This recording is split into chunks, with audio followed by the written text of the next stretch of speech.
ऐतिहासिक पार्श्वभूमी असलेल्या आपल्या सोलापूर जिल्ह्यामध्ये बोगस डॉक्टरांचं पेव सध्या आता सक्रिय आहे। त्या अनुषंगाने आपण या ठिकाणी बेमुदत धरणे निषेध आंदोलन पुकारलेलं आहे। या आंदोलनाची नेमकी पार्श्वभूमी काय आहे, काय सांगाल? मी रोहित लालसरे, वंचित बहुजन शहर उपाध्यक्ष रोहित लालसरे। तर मी आज निषेध धरणे आंदोलनाचा दुसरा दिवस आहे।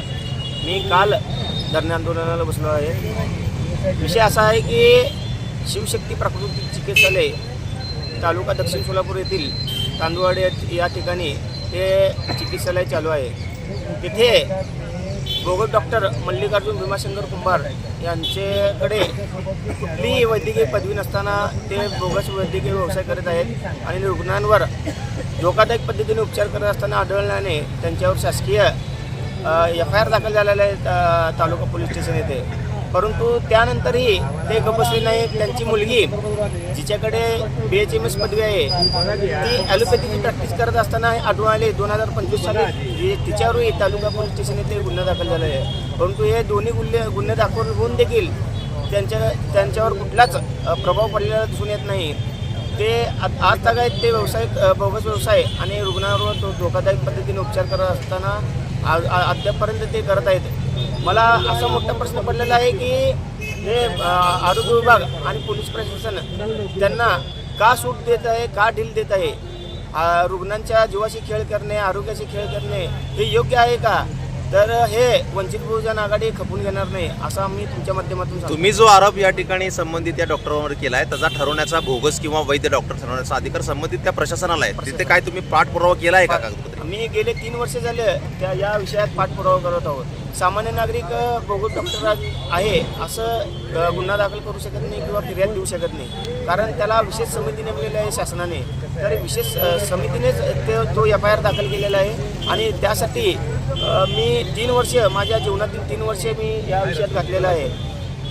पाठीमागे आपण या विषयासंदर्भात काही पाठपुरावा केला होता। अनेक आंदोलन केलेले आहेत, धरणे आंदोलन केलेले आहेत, निषेध आंदोलन केलेले आहेत, उग्र आंदोलन केलेले आहेत, परंतु शासनावर आणि आरोग्य विभागावर याचा परिणाम दिसून येत नाही।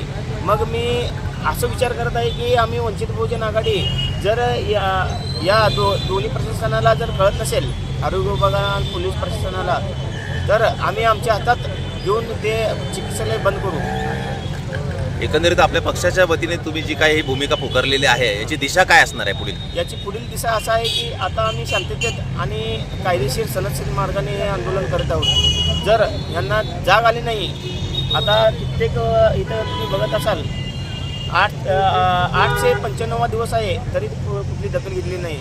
जर वंचित बहुजन आघाडीच्या कार्यकर्त्याला, पक्षातल्या लोकांना जर तुम्ही असं समजत असाल तर तुमची फार मोठी चूक आहे असं आम्ही तुमच्या माध्यमातून प्रशासनाला सांगत आहोत। जर तुम्ही लवकरात लवकर याची दखल घेतली नाही आंदोलनाची, तर तुम्हाला या पुढे तीव्र आंदोलन छेडताना आम्ही वंचित बहुजन आघाडी तुम्हाला रस्त्यावर आलेले दिसेल। तुम्ही ज्या संबंधित व्यक्तींवर जे काय आरोप केलेले आहेत त्याला काय पुरावा किंवा काही त्याचे कागदपत्र किंवा तक्रारदार कोणी? सर्व पुरावे आहेत। माझा स्वतः माझे वडील, माझे काका तिथे उपचार केल्याने व माझे काका वारले।